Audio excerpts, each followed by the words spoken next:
आज आहे आपला मराठी वाचनाचा जो आपण 7 दिवसाची सिरीज सुरू केली त्याच्यातला 6वा दिवस। तर आतापर्यंत आपण स्वर, व्यंजन, मात्रा त्यांना कसं बाराखडीमध्ये बाराखडीनंतर जोडाक्षरे आणि जोडाक्षरानंतर शब्द तयार करून बघितले। तुम्ही ह्या सगळ्या दिवसांचे जर सराव व्यवस्थितरित्या केला तर नक्कीच तुम्ही 7व्या दिवशी वाचायला शिकाल। आज आहे 6वा दिवस। तर ह्यामध्ये मी काय तुमच्या समोर 10 वाक्य सोपी वाक्य तयार करून आणलेली आहेत। तर ही वाक्य तुम्ही स्वतः तयार करूनही बघायची आहे आणि कुठेही तुम्हाला मराठीचं एखादी पुस्तक घेऊन ते वाचन करून बघायचं आहे।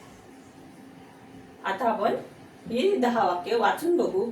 माझ्या मागोमाग तुम्ही पण ती म्हणा किंवा व्हिडिओ पॉज करून आधी तुम्ही ही वाक्य वाचून बघा आणि मग मी वाचून दाखवेल तेव्हा माझे प्रोनाउन्सिएशन आणि तुमचे प्रोनाउन्सिएशन बरोबर आहेत की नाही याकडे लक्ष द्या। आता चला, सोपे वाक्य। पहिला वाक्य आहे राम इकडे ये। राम इकडे ये, रामाला म्हणत आहे इकडे ये।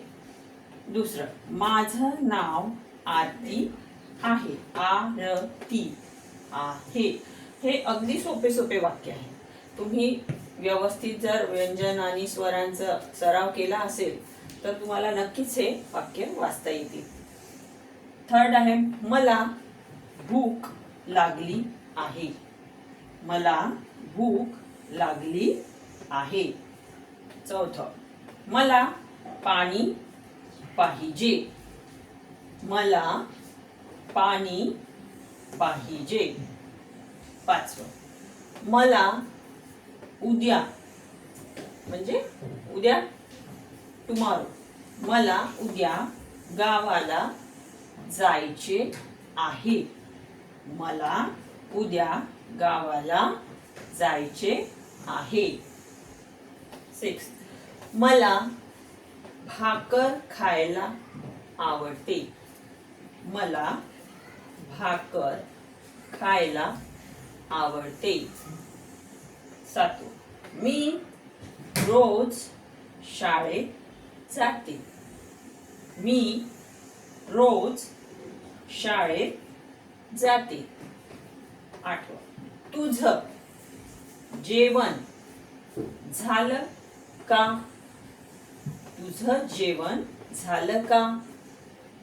9, तुझं नाव काय आहे? तुझं नाव काय आहे? 10, सायंकाळी दीप महोत्सव।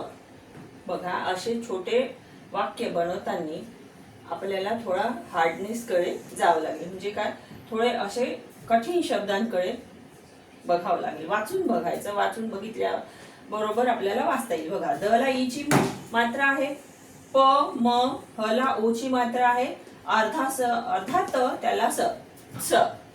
दीप महोत्सव, सायंकाळी दीप महोत्सव आहे।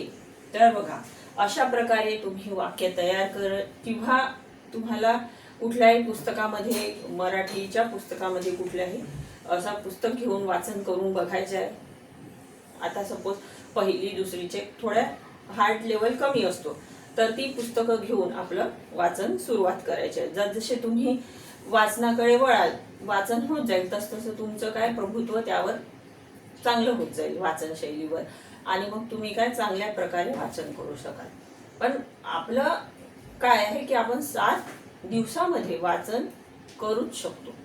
तर मी ज्याप्रमाणे तुम्हाला स्वर, व्यंजन, मात्रा, परत जोडाक्षरे, बाराखडी हे जे काही सांगितलं तेवढं जरी तुम्ही सराव व्यवस्थित केला तर नक्कीच तुम्ही 7 दिवसामध्ये वाचायला शिकाल। थँक्यू।